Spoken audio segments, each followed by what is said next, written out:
नमस्कार. मुलांची सुरक्षितता याविषयी जे काही चालू आहे ते बघून आपण सगळेच जण धास्तावलेलो आहोत. वय वर्ष 5 पर्यंतच्या अगदी छोट्या मुलांना गुड टच बॅड टच याविषयी कसं सांगायचं किंवा एकूणातच स्वतःची काळजी त्यांना घेता यावी यासाठी त्यांना तयार कसं करायचं, या महत्त्वाच्या विषयावर आज आपण बोलणार आहोत अनुजा कुलकर्णी हिच्याशी. अनुजा बालमानसतज्ज्ञ आहे आणि सध्या वेगवेगळ्या शाळा, वेगवेगळ्या संस्था यांबरोबर ती याच विषयावर महत्त्वाचं कामसुद्धा करत आहे. चला तर मग गप्पा मारूयात अनुजाशी. अनुजा, तुझं मनापासून स्वागत. हाय. सध्याचा हा ज्वलंत विषय आहे की गुड टच बॅड टच याविषयी मुलांशी बोलायला पाहिजे, कारण भीतीदायक वातावरण आहे आणि हे आपण सर्रास सगळे एकमेकांच्यात बोलतोय. पण नक्की कुठल्या वयोगटापासून मुलांशी हे बोलायला हवं आणि काय कसं याविषयी आज बोलूयात. डेफिनेटली. मला असं वाटतं की आत्ता मुलांची सेफ्टी या विषयावर ज्या काही घटना आपल्या आजूबाजूला सतत घडत आहेत त्यामुळे पालक म्हणून आपण बऱ्यापैकी घाबरलेले आहोत आणि त्या अनुषंगाने थोडंसं बोलण्याची गरज आहे की मुलांच्या सेफ्टीसाठी आपण काय बोलायला पाहिजे आणि साधारण काय वयोगटापासून बोलायला पाहिजे. तर नक्कीच आज आपण या विषयावर थोडंसं अधिक हायलाईट करून बोलूयात. खूप लहान वयापासनं मुलांना त्यांच्या सेफ्टीपासनं समजत असतं. म्हणजे अगदी 2-3 महिन्याचं 4 महिन्याचं सुद्धा बाळ जे असतं तर ते सांगत असतं की मला कुठे जास्त सेफ वाटतंय. म्हणजे गादीवर ठेवलं की रडायला लागतं आणि मग मांडीवर घेतलं की त्याला खूप सिक्युअर आणि सेफ वाटायला लागतं. तर ते खरं तर मुलांना कळत असतं. पण मग एका पॉइंटला असं होतं की पालक म्हणून आपणच म्हणायला लागतो की या मावशीने हात लावला तर तुला चालायला पाहिजे, आजीच तर आहे ना, मग तुला मिठी मारली तर काय प्रॉब्लेम आहे. आणि मग त्या पॉइंटला खरं तर मुलं थोडी कन्फ्यूज व्हायला लागतात की म्हणजे काय, म्हणजे तुम्हाला छान वाटावं म्हणून मग मला अनकम्फर्टेबल वाटलं तर चालेल का. त्यामुळे खरं तर सेफ्टीबद्दलच्या मुलांबरोबर ज्या गप्पा आहेत ना, त्या जशी मुलांची लँग्वेज डेव्हलपमेंट पूर्ण व्हायला लागते, साधारण म्हणजे बेसिक डेव्हलपमेंट, जिथे मुलांना बोललेलं समजतं आणि मूल रिस्पॉन्ड पण करायला लागतं, त्या वयापासून मुलांची सेफ्टी रिलेटेड गप्पा तर नक्की सुरू होऊ शकतात. ओके, म्हणजे ह्याच्या अब्यूजशी काही रिलेटेड नसेल, फक्त सेफ्टी अशा दृष्टीने. म्हणजे सेफ्टी संदर्भामध्ये गप्पा व्हायला पाहिजे जी नीडच आहे. बरोबर. आणि त्याच्यामध्ये अब्यूज म्हण किंवा अशा कुठल्याही कठीण प्रसंगामध्ये तू तुझी काळजी कशी घेतली पाहिजेस याबद्दलचं तर बोलणं ऑब्व्हियसली म्हणजे ते येणारच आहे. पण अगदी छोटी गोष्ट असते, म्हणजे आपल्याकडे सुद्धा आपण आल्यानंतर छोटं मूल असेल तर आपण त्याच्याबरोबरचा कम्फर्ट एस्टॅब्लिश करायच्या आधीच त्याला कडेवर घेतो, त्याला चोंबाळतो, त्याची पापी घेतो आणि मग ते मूल रडतं. कारण ते मूल सांगतं की मला नाही छान वाटत आहे, मला अनकम्फर्टेबल वाटतंय. तर ते आपण सुद्धा ॲज अडल्ट रिस्पेक्ट करायला पाहिजे. म्हणजे मी नेहमीच म्हणते, पाहुणे घरात आल्यानंतर असेल किंवा तुम्हाला एखाद्या मुलाकडे गेल्यानंतर खेळावंसं वाटणं, त्याला जवळ घ्यावंसं वाटणं अगदी साहजिक आहे आणि त्यातला आपला हेतू सुद्धा खूप छान असतो. तर असं असेल तर आधी मुलांची खेळायला सुरुवात करा. मूल स्वतःहून तुमच्या जवळ येईल, तुमच्या गळ्यात प्रेमाने हात घालेल, तुमच्या मांडीवर बसेल, तुमच्याकडनं चॉकलेट दिलेलं सुद्धा घेईल आणि मग तिथे त्याची सेफ्टी हा त्याच्या डिस्कम्फर्टचा मुद्दा बनणार नाही. बरोबर. तर हाच फ्लो आपण फॉलो केला ना तर मुलांना पॉझिटिव्ह स्ट्रोक्समधून कळतं की माझ्यासाठी वॉन्टेड आणि मला अनवॉन्टेड असं काय आहे. म्हणजे आता आपण थोडंसं अब्यूज अशा विषयाकडे जाऊयात की याच्या बाबतीत मुलांची बोलत असताना मुळात मुलांना आधी आयडेंटिफाय करता येत आहे का की कुठले स्ट्रोक हे पॉझिटिव्ह आहेत आणि कुठले निगेटिव्ह आहेत. तर याच्यासाठी मुलांबरोबर साधारण 2 वर्षाचं असताना 3 वर्षाचं असताना गुड आणि बॅड टच म्हणजे काय याच्या बाबतीत थोडीशी गप्पा आणि चर्चा व्हायला पाहिजे. म्हणजे कसं साधारण? म्हणजे आणि या चर्चा म्हणजे बसून त्या काही अगदी खूप डिटेलमध्ये गंभीर वातावरण निर्माण करून करायच्या चर्चा नाही आहेत. पण कपडे बदलत असताना तुझे कपडे मी किंवा बाबा बदलू शकतो किंवा अगदी आम्ही दोघं नसू तर आजीनी बदललेले पण चालतील. पण 3 वर्षाच्या मुलाला आता तुझे कपडे स्वतःचे स्वतः घालता यायला हवेत याची पण आपण जाणीव करून द्यायला पाहिजे. जसं 3-4 वर्षाच्या मुलांच्या बाबतीमध्ये म्हणजे मुलांना कपडे घालायला मनापासून आवडत नाहीच.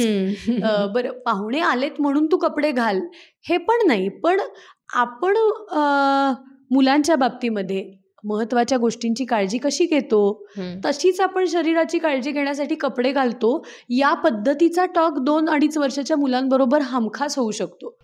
म्हणजे आपण कपडे घालण्याची गरज ही पण लाज या भावनेतून मुलांना देतो. अव्वा चड्डी नाही घातली तू, असं म्हणण्यापेक्षा आपण सेफ्टीसाठी कपडे घालतो नाही का. म्हणजे पावसात सेफ्टीसाठी आपण रेनकोट वापरतो, तर उन्हाळ्यामध्ये ऊन लागू नये म्हणून आपण टोपी वापरतो. हे आपण शरीराच्या काळजीसाठी घेतलेले काही मीन्स आहेत. तर पूर्वीच्या काळात माणूस कपड्यांशिवाय फिरायचाच की, पण त्याला त्याची इजा होत होती म्हणून कपडे ही गोष्ट निर्माण झाली. तर प्राणी पण फिरतातच स्वतःची काळजी घेतात, ते कपडे नाही घालत. पण आपण ज्याची काळजी घेतो त्याला आपण कपडे घालतो. म्हणून पेट म्हणून कुत्रा आपल्याकडे असेल तर त्याच्याकडे आपण रेनकोट घालतो, त्याला आपण कपडे घालतो. तर आपण काळजी घेण्यासाठी या सगळ्या गोष्टी करतो. याचं उदाहरण देताना पैशांचं उदाहरण देता येईल. ATM card, debit card, credit card या सगळ्या महत्त्वाच्या गोष्टी, दागिने आपण नीट ठेवतो. तसंच कपड्यांच्या बाबतीत आहे. त्यामुळे कधीतरी मज्जा म्हणून आपण घरातले लोक असताना ज्यांच्याबरोबर तुला सेफ वाटतं, तू चड्डीवर फिरतोयस बरोबर, तर दॅट इज ओके. पण तुला सेफ वाटण्याच्या दृष्टीने तू कपडे घाल ही गोष्ट आपण जाता येतं सुद्धा एरवीच सांगू शकतो. त्याच्यामध्ये लाज असा एलिमेंट आला की मग मुलं म्हणतात नाही मला नाही घालायचंय, मग तिकडे रेबेल येऊ शकतो. याच्यात चिडण्याची, रागवण्याची, ओरडण्याची अगदी अजिबात आवश्यकता नाहीये. हे आपणच आपल्या सेफ्टीसाठी करतो. सो काही पार्ट्स असतात की ज्यांचं काम खूप महत्वाचं असतं. ते पार्ट्स शरीराच्या खूप आत असतात, म्हणजे हृदय किंवा मेंदू. त्याला शरीराने पण एक नॅचरल पद्धतीचं प्रोटेक्शन दिलंय. तसं कपड्यांनी आपण आपल्या शरीराला प्रोटेक्शन देतो. सो प्रायव्हेट पार्टच्या बाबतीमध्ये सुद्धा ती जी स्विमसूटची जी कन्सेप्ट आहे की ज्याला आपण इनर्स घालतो किंवा जिथे आपला स्विमिंग कॉस्ट्यूम असतो, मुलींचा 2 पार्ट्समध्ये असतो, मुलांचा फक्त चड्डीच्या बाबतीत असतो. तर त्यातून आपण मुलांना सेफ पार्ट, प्रायव्हेट पार्टची जी काही संकल्पना आहे ती समजावून सांगू शकतो. ओके. त्याला अपवाद काय आहेत ते सुद्धा मुलांची बोलू शकतो. म्हणजे डॉक्टर तुला हात लावू शकतो, पण त्यावेळेस आई किंवा बाबांपैकी कोणीतरी तुझ्या बरोबर असायला हवं. किंवा तुला सेफ वाटणारी जी व्यक्ती आहे त्या व्यक्तीला पण तुला सांगता येऊ शकेल की कपडे माझे मला घालता येतात. राईट. तर यातनं एक पद्धतीचा ऑटोनॉमी आणि इंडिपेंडन्सची जी भावना आहे ना, ती आधी मूल एन्जॉय करणार आहे आणि मग त्यातनं सेफ्टी आपोआपच एन्श्युअर होईल. राईट. म्हणजे आत्तापर्यंत ज्या ज्या केसेसमध्ये अब्यूज झालेला आपण बघतो त्याच्यामध्ये अगदी एक्स्ट्रीम मायनर्सच्या बाबतीत जो अब्यूज होतो तो बऱ्याचदा ॲक्वेंटन्स, ओळखीच्या व्यक्तीकडून होतो, जिथे ना मुलांना एकतर ती डिपेंडन्सी असते त्या व्यक्तीवरती, बरोबर, किंवा मला काय झालंय हे सांगता आलेलं नसतं. म्हणजे ती एक हतबलता आहे. बरोबर. सो कुठल्याही पद्धतीने जर मूल इंडिपेंडन्स हे फील करू शकलं ना, आणि हायजीनच्या बाबतीमध्ये असेल, कपडे घालण्याच्या बाबतीत असेल, आंघोळीच्या बाबतीत असेल, जर लवकरात लवकर ते इंडिपेंडंट होऊ शकलं ना, बरोबर, तर खूप वल्नरेबिलिटीज आपल्याला पालक म्हणून टाळता येतात. अगदी खरं. हा मुद्दा खरंच लक्षात नव्हता आला मला माझ्या, की त्यांना स्वतःला इंडिपेंडंट बनवणं किती गरजेचं आहे, सो दॅट त्यांची ते काळजी घेऊ शकतील. बरोबर.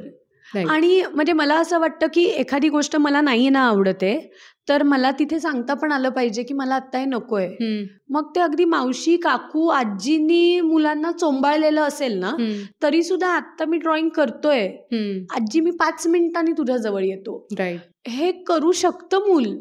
तर जा बाबा, आता नाही मी तुझ्याशी बोलणार, आता नको माझ्या जवळ येऊ, हे मोठ्यांनीही नाही करायला असं आपण नाहीच करायला पाहिजे. बरोबर आहे. म्हणजे एक मूल जर एक गोष्ट करतंय तर जाता येता तुम्ही त्याला छान असं करा, त्याला पॅट करा, किती छान करतोयस असं करा, पाठीवर एक शाबासकी द्या. हे सगळे छान आणि पॉझिटिव्ह टच आहेत ना. पण तुझी ॲक्टिव्हिटी तू थांबव, मग तू माझ्या मांडीवर येऊन बस का, तर मला वेळ आहे आत्ता आणि मला आत्ता कुरवाळायचंय. बरोबर. तर या बाबतीत मला वाटतं आपण पालक किंवा एक्सटेंडेड फॅमिली मेंबर म्हणून सुद्धा स्वार्थीच विचार करतोय. खरं. तर मुलांना पॉझिटिव्ह स्ट्रोकची, कडल करण्याची भाषा प्रचंड आवडते. त्यातनं आपण त्यांच्यापर्यंत सेफ्टी पोचवत असतो. पण मग त्यावेळेत त्या मुलाला पण म्युच्युअली ते वाटणं अपेक्षित आहे. बरोबर. ते मूल पण मेंटली आपल्यासाठी त्याच्यासाठी अवेलेबल असणं अपेक्षित आहे.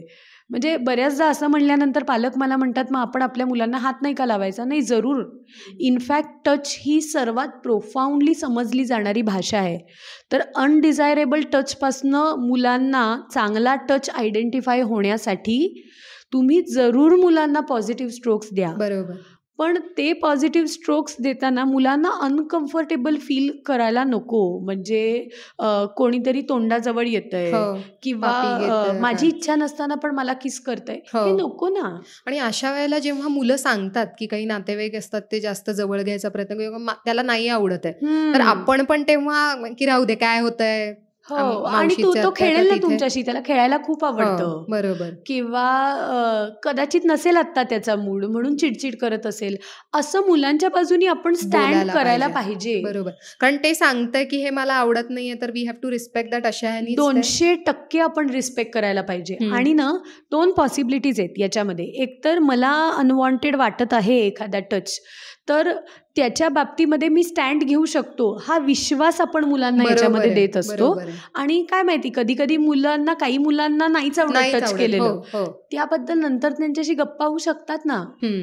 म्हणजे आज एखाद्या मावशी किंवा काकूला किंवा काकाला किंवा आजोबांना तू टच नाही करून दिलंस म्हणजे एंड ऑफ द वर्ल्ड नाही आहे ना. हो. तुला का रे अनकम्फर्टेबल वाटलं? हम्म. मग त्या काकांनी किंवा काकूंनी तुला जवळ घ्यायचा प्रयत्न का केला असेल? हम्म. खूप दिवसांनी आले ते, त्यांनी तुला मागच्या वेळेस बघितलं होतं तेव्हा तू एकदम छोटं बेबी होतास, त्यामुळे एकदम ॲज अ रिॲक्शन येऊन त्यांनी तुला मिठी मारली.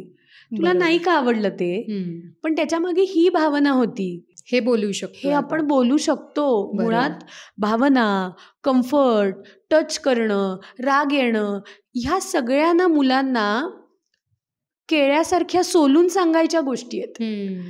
तर किती छान आणि गोड केळं आहे हे आपण केळं आवरणात असताना नाही मुलांशी बोलू शकत. बरोबर आहे. तर काही गोष्टी मुलांना उलगडून दाखवाव्या लागतात. म्हणजे मला नेहमीच असं वाटतं की साधारण 3 वयानंतर मुलांना गोष्टी सांगत असताना सुद्धा त्या कॅरेक्टरला काय वाटलं असेल, हो. का अनकम्फर्टेबल वाटलं असेल, हे बोलून दाखवायला काहीच हरकत नाही. राईट. म्हणजे मला नाही आवडलं याच्या मागे सुद्धा भरपूर पदर होते. मी डिस्टर्ब होत होतो, मला अनकम्फर्टेबल वाटलं, मला कोणी अंगाशी आलेलं आवडत नाही, हे सगळ्याचे पदर व्हर्बलाइज मुलांना करणं गरजेचं आहे.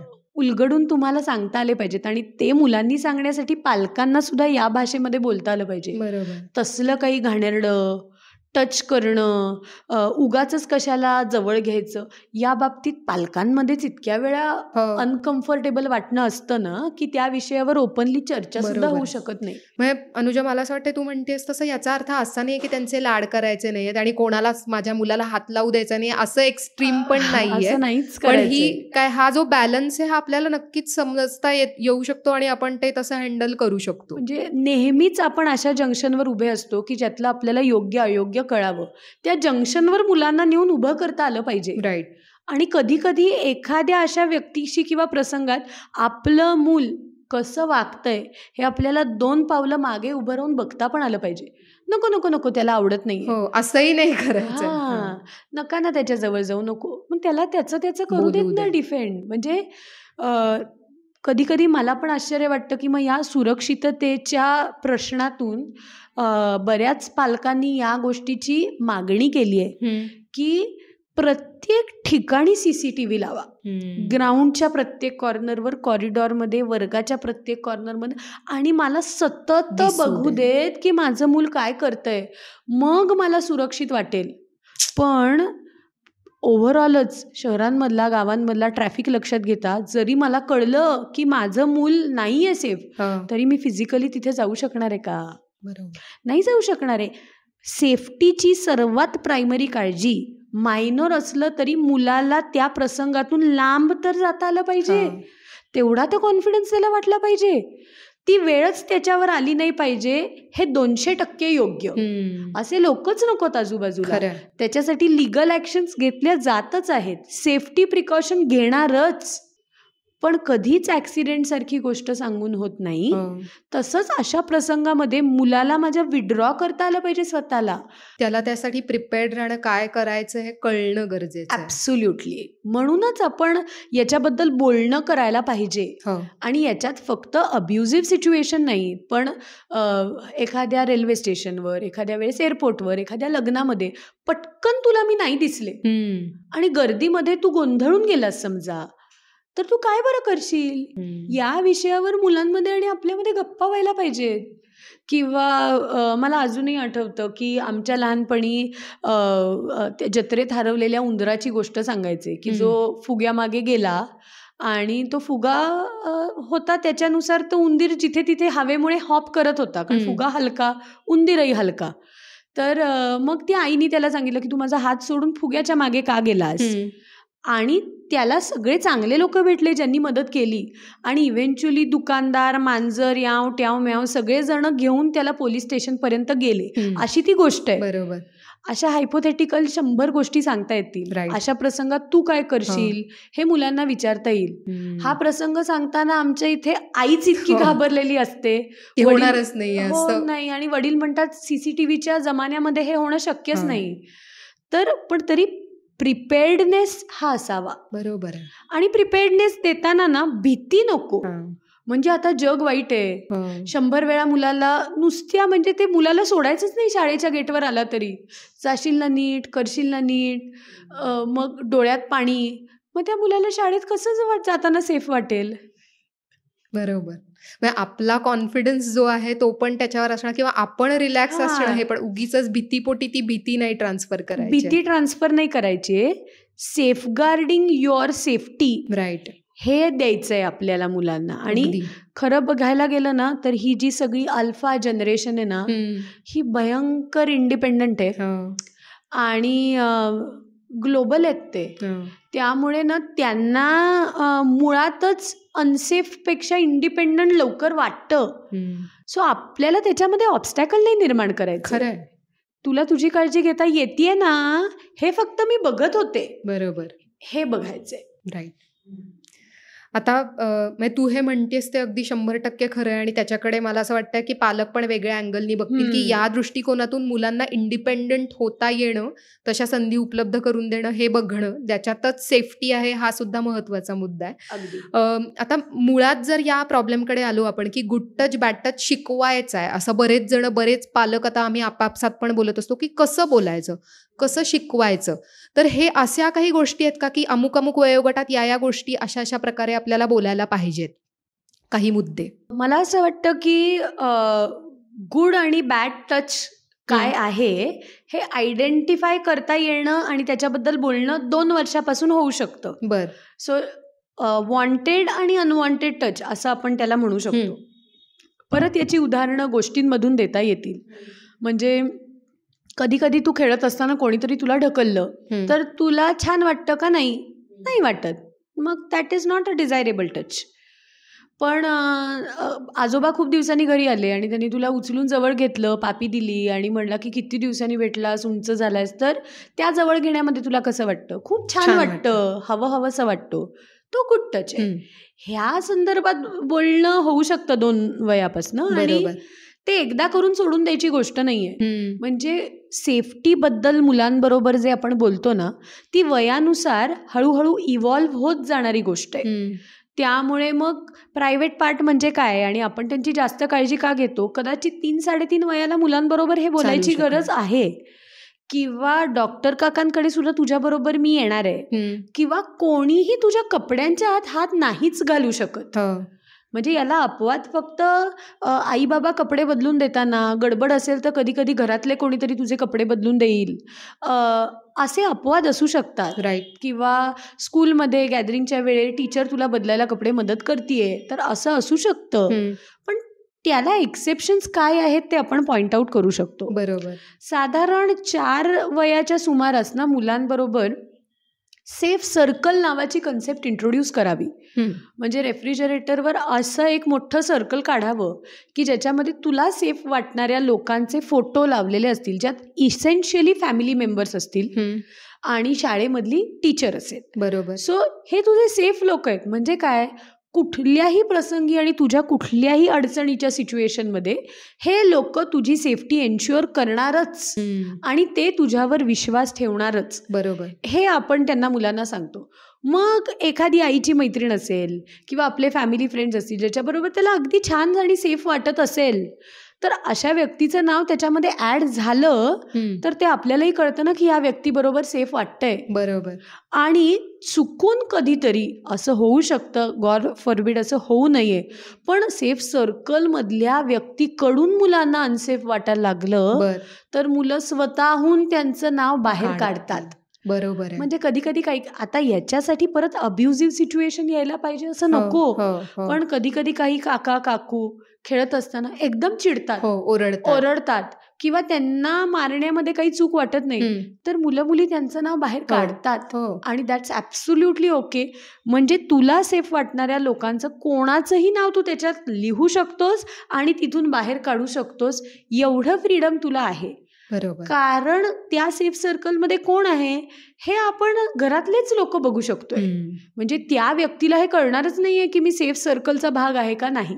जर ती व्यक्ती ॲक्वेंटन्स असेल तर, फ्रेंड्स असतील तर, फॅमिली फ्रेंड्स असतील तर. सो ही एक ॲक्टिव्हिटी आहे की जी 4 वयापासनं आपण मुलांबरोबर पिरियॉडिकली करू शकतो. बरोबर आहे. हायपोथेटिकल एक्झाम्पल देऊ शकतो की आज एका मुलाच्या बाबतीमध्ये असं असं झालं, काय करायला हवं होतं बरं त्या मुलांनी याच्यामध्ये, कोणाला सांगायला हवं होतं. आणि मुलं पण हुशार आहेत आजकालची, प्रचंड इव्हॉल्व्ड आहेत. म्हणजे आम्ही शाळांमधून किंवा छोट्या छोट्या सोसायटी किंवा सर्कल्समधून जेव्हा सेशन्स घेतो ना मुलांचे, तेव्हा चॉकलेट असा मी शब्द काढला की मुलं विषापर्यंत जातात. ते पॉइझन असतं, अहो किडनॅप करतात, तुम्हाला माहिती नाही का, मी याच्यामध्ये बघितलं. म्हणजे मुलांना एकदा ते डोक्यामध्ये बसलं ना फिट की मुलं ते विसरत नाहीत. मुलांना त्याचा इम्पॉर्टन्स आणि त्याचं रिझनिंग हे खूप छान कळलंय. त्यामुळे अननोन व्यक्तीकडून चॉकलेट घ्यायचं नाही याचं मुलांनी किडनॅपिंग पर्यंत कनेक्शन जोडून ठेवलेलं आहे. आणि हे चॉकलेटचं उदाहरण मला असं वाटतं युनिव्हर्सल म्हणजे चॉकलेट हे एवढं. पण हे जे इतर मुद्दे तू म्हणतेस हे याच्यावर पण थोडंसं काम व्हायला पाहिजे घरात. आणि म्हणजे सहजता ही त्याच्यामध्ये खूप महत्वाची. बरोबर. नाही, हा जो सेफ सर्कलचा पॉइंट अगदीच महत्वाचा. आणि ते अगदी काय म्हणतात त्याला, सबकॉन्शियसली पण होतं, इनडिरेक्टली होत आहे की हे लोक आहेत की ज्यांच्यापर्यंत मी पोचू शकते. ऍब्सोल्युटली काही असेल. आणि म्हणजे कुठेतरी याच्यामध्ये तो एक हट्ट पण असतो ना की माझं मुलं आहे तर त्यांनी मला का नाही येऊन सांगितलं.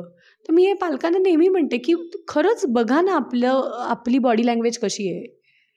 म्हणजे कित्येक वेळा, म्हणजे खूपदा आपण आपल्या अनेक टॉक्समधून अनेक एक्सपर्ट्सकडून हे ऐकलेलं आहे, अगदी चिकू पिकूच्या पण प्लॅटफॉर्मवर, की का नाही मारू मुलांना. बरोबर. कारण मारणं हा एक अनडिझायरेबल टचच आहे.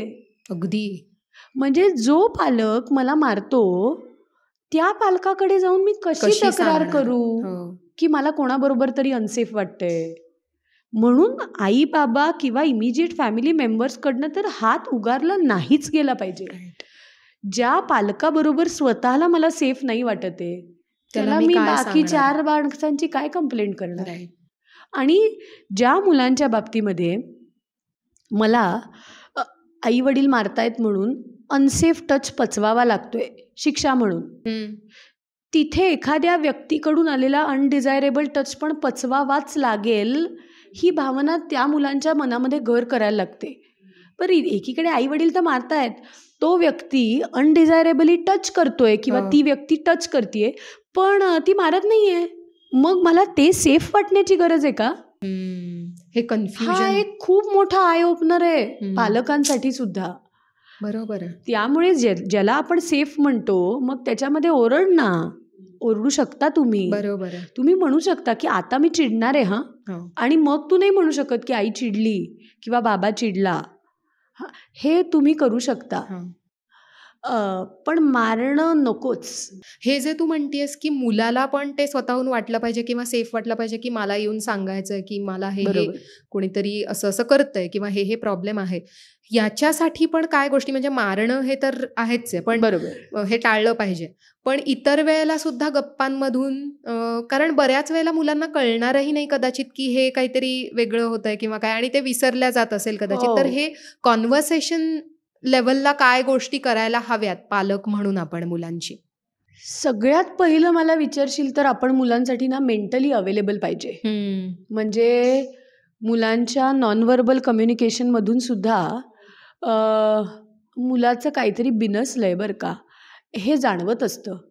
पण म्हणजे ना बाहेरच्या माणसांना येऊन पालकांना सांगावं लागतंय आजकाल की तुमचं मूल वेलबिंग नाही अनुभवत आहे. आणि सांगायला हरकत नाही, म्हणजे प्रोफेशनल लोक आहेतच त्याच्यासाठी.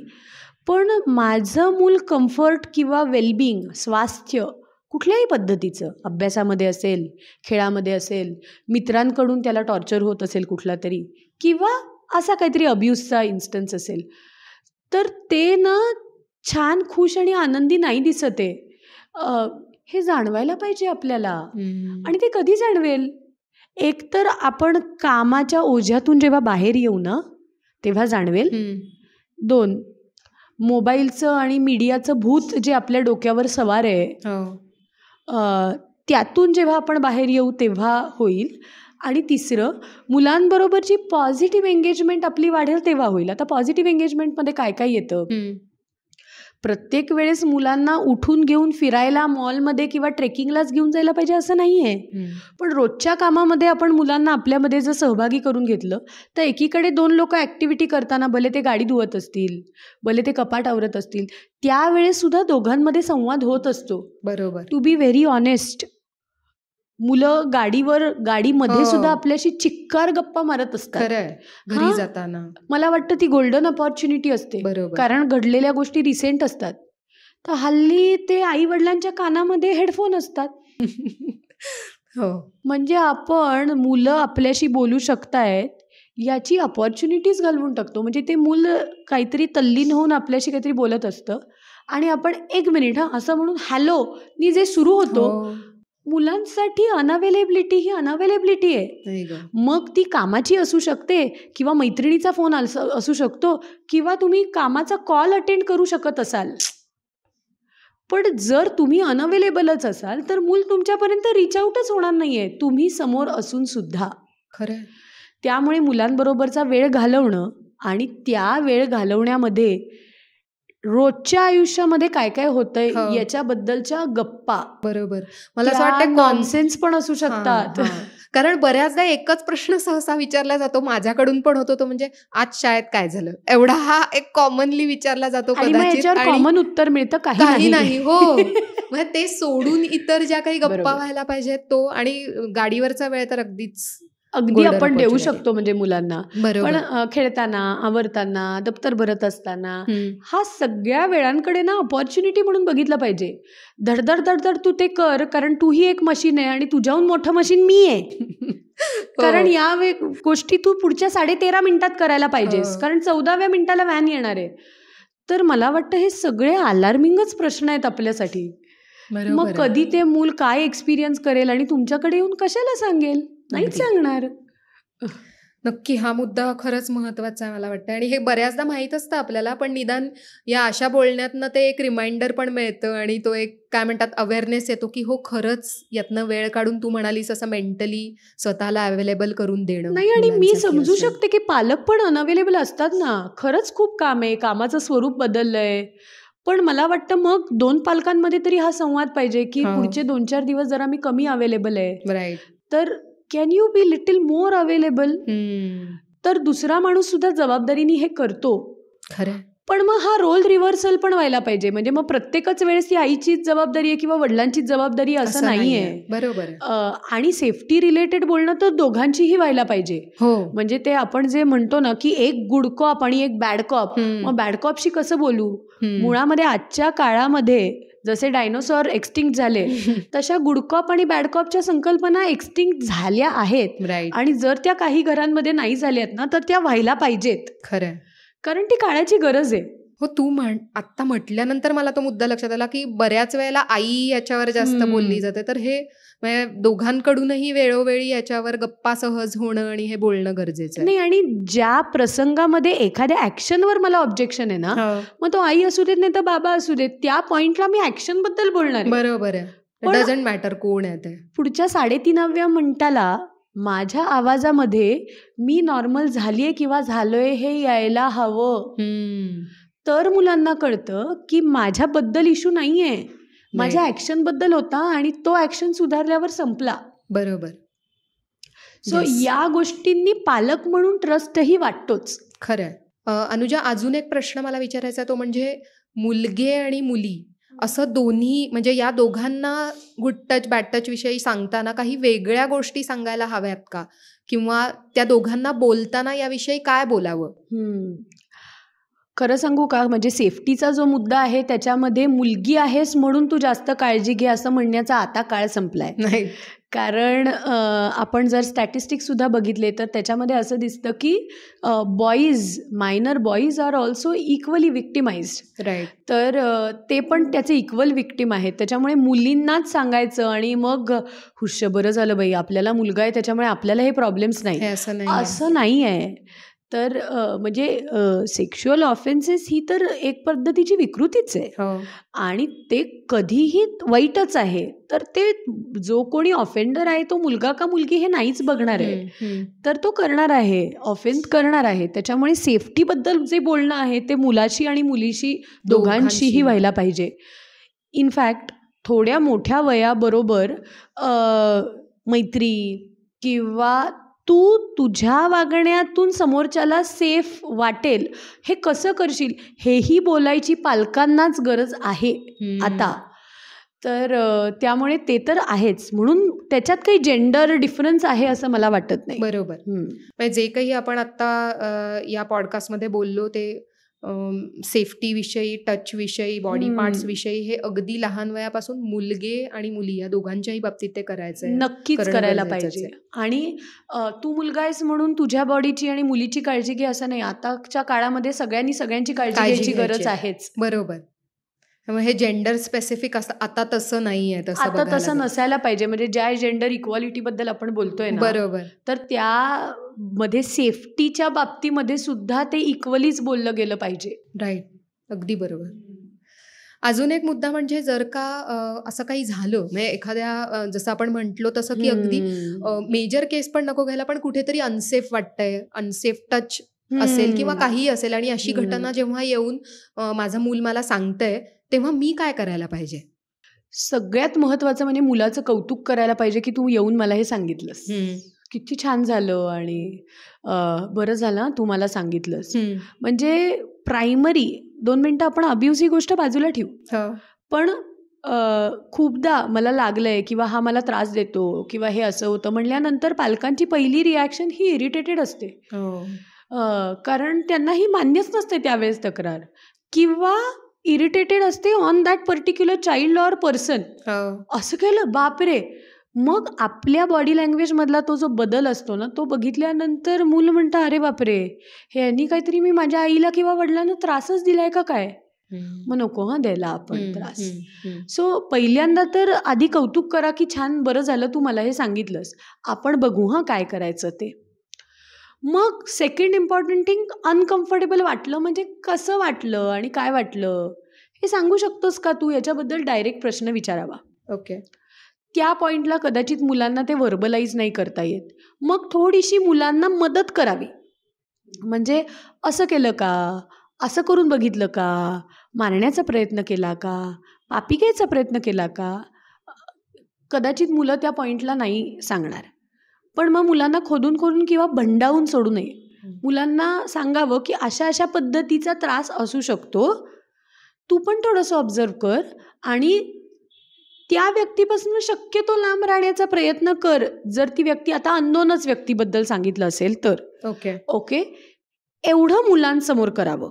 आता ती जर व्यक्ती नोन व्यक्ती असेल तर आपण अक्षरशः हे ऑब्झर्व करावं की खरंच असं घडतंय का. दुसरं, सेपरेटिंग अँड आयसोलेटिंग इज मस्ट. मुलांनी जर माझ्या सांगितलं असेल की मला या व्यक्तीबरोबर अनकम्फर्टेबल वाटतं आणि त्यात कदाचित तथ्य असू शकतं, तर पालक म्हणून माझी जबाबदारी आहे की माझ्या ॲब्सेन्समध्ये ती व्यक्ती आणि माझं मूल ह्यांचा एन्काउंटर झालाच नाही पाहिजे. बरोबर. जर नॉन व्यक्ती असेल तर. राईट. कदाचित ते मूल काही काळाने म्हणेल की नाही आई, मला उगाच असं वाटत होतं, पण मी बघितलं ना की ती मावशी सगळ्यांनाच जवळ घेते सारखी, पण मी सांगितलं की मला सारखं जवळ नको घेऊ, मी तुझ्याशी खेळीन. म्हणजे त्या मुलांनी आणि तुम्ही मिळून एकत्र हा प्रॉब्लेम हँडल केलात.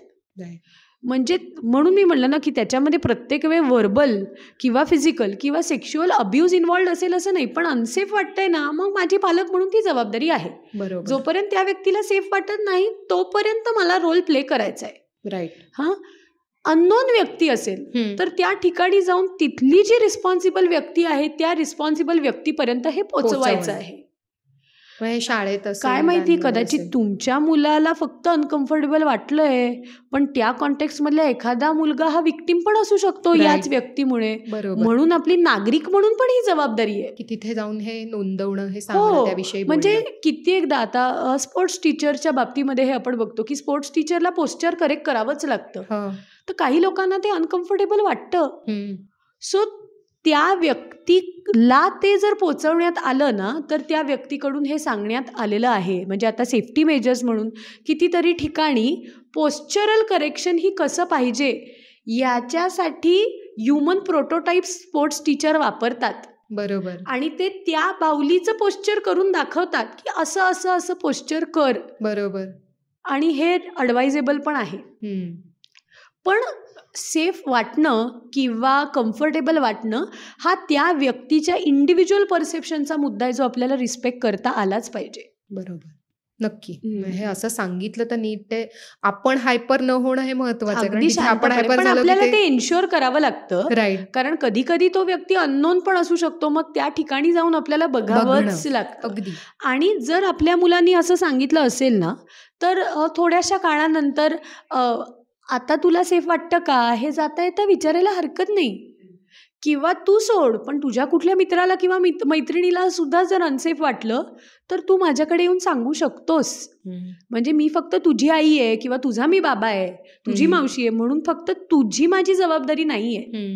कोणाच्याही बाबतीत कोणालाही त्रास होत असेल तरी तू मला सांग, हे आपण सांगितलं पाहिजे. येस.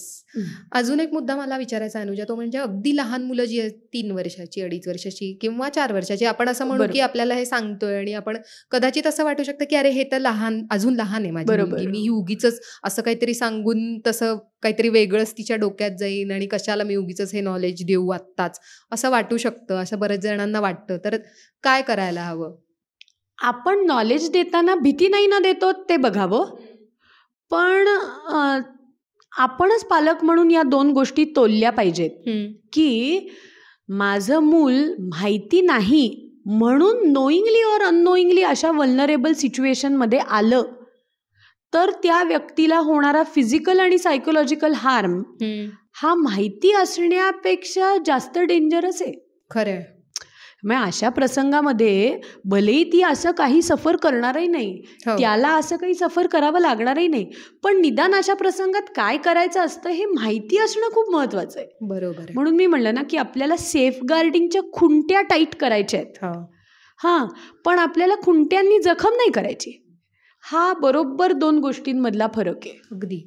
आणि तो तोल सांभाळणं आपलंच काम आहे आणि आपल्याला ते जमणार आहे. खरं अगदी जमणार आहे व्यवस्थित तशा तऱ्हेने. म्हणजे कुठलाही बाऊ पण नाही करायचा आहे, पण ॲट द सेम टाइम तू म्हणतीयस तसं की ज्या गोष्टी कळणं गरजेचं आहे ते सहजतेने कसं कळणं. आणि being vocal about it is a must. म्हणजे हाय टाईम आहे आपण आता या गोष्टींच्या बाबतीत लाजण्याची.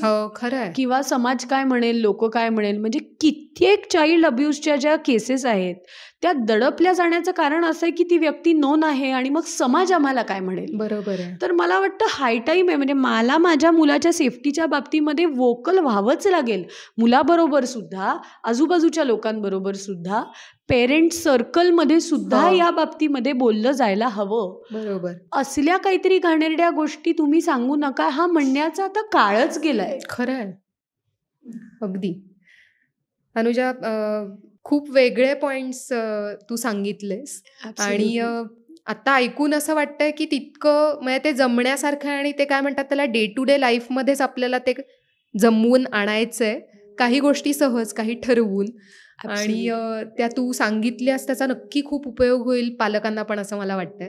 डेफिनेटली. आणि हा टॉपिकच इतका मोठा आहे की आपण आत्ताच्या या सेशनमध्ये फक्त 4 ते 5 वयोगटापर्यंतचं बोलू शकलो.